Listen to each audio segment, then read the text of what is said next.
So let's talk about one of the biggest mistakes that I see a lot of people making when they're first starting their businesses around financial goals.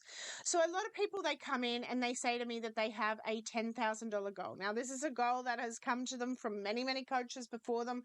They don't necessarily know why they want that goal, but let's talk about how having such a big goal when you are maybe sitting here at $0 a month, or maybe you've earned some money in your business like $500 a month, but it is not consistent revenue at this stage. Okay. So what I like to do with my clients is I like to sit them down and I like to have 2 milestone goals on the way to this dream life goal. And of course, we want to have the dream life goals. They help us to think bigger and to expand bigger. But when we also have these 2 milestone goals, we don't get that cognitive dissonance that sits in there where, I'm not smart enough, I'm not good enough, this is not possible for me. All of the stuff that comes up when maybe you haven't earned $10,000 previously. Okay. So the first number that we work on together is our basics number. So when people say to me, well, when should I quit my job? I say to them that until you hit your basics number for at least 3 to 6 months, I would not be considering anything to do with my job. We want to make sure that we have stability. So what is your basics number? So your basics number is the number that you need to hit in order to exist. So it covers things like your rent or your mortgage, your fuel, car payments, school fees, food, electricity, gas, all of those kinds of basic stuff. Okay. Now, if you don't know that number, one of the most freeing things that I ever did when my mum was passing was actually sit down and do an old school budget.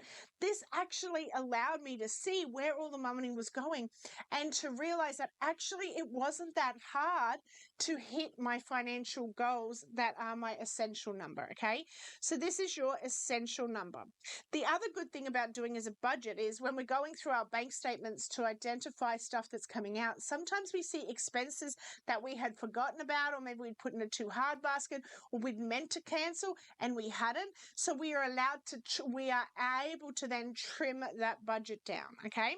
So the next number that we look at then, after we've hit this one consistently for 3 to 6 months, is we start to look at scaling to our comfort number. Now, your comfort number is a number where you can live a comfortable life. You can travel, you can go out for dinner, you can get your kids the tutus, you can do activities. You're not broke, but you're not rich either. Okay.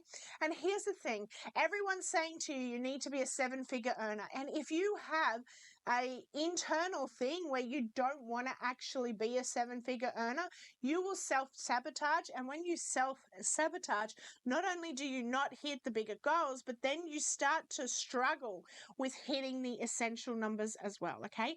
So maybe you're someone who just wants the extra money, like $200, $500, $2,000, $5,000 a month to be able to help with the family budget. You're not interested in being a 6-figure earner and running a team and multi-million-dollar businesses and all the crap that comes with that. Okay. So it's perfectly okay. But this is your comfort number. And then, of course, we have our dream life number. And this is where anything and everything is possible. When you break it in to these kinds of goals, suddenly jumping from, let's say your goal is let's say $3,000 a month. Okay. Jumping from $0 to $3,000 a month is not as big a jump as jumping from $0 to $10,000 a month. This is where we can start to go, okay, well, that's only like if we have a $1,000 offer, for example, that's only 3 sales. I can find 3 people on the internet for this month. Right. So when we start to have these kinds of numbers, it makes it easier. And you might have like an $8,333 comfort number, which would make you a 6-figure earner.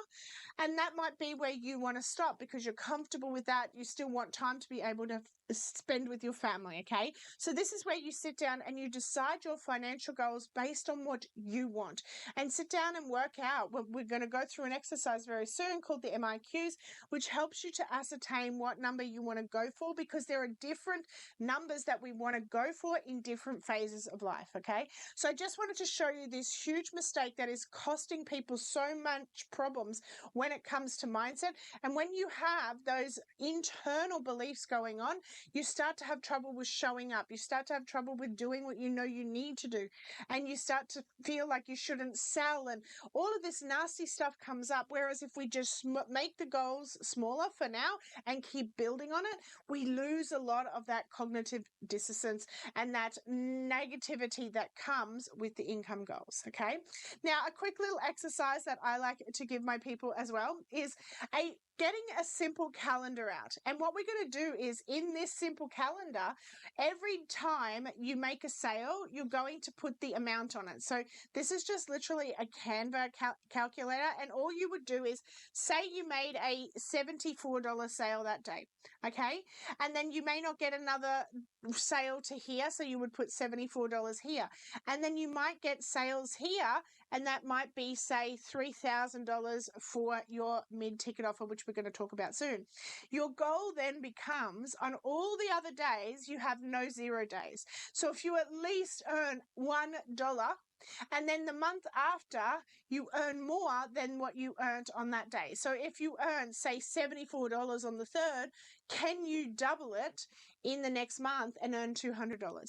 When you start to gamify it in this way, it actually becomes fun and you are willing to do the work and you can see where you're at on a very simple calendar.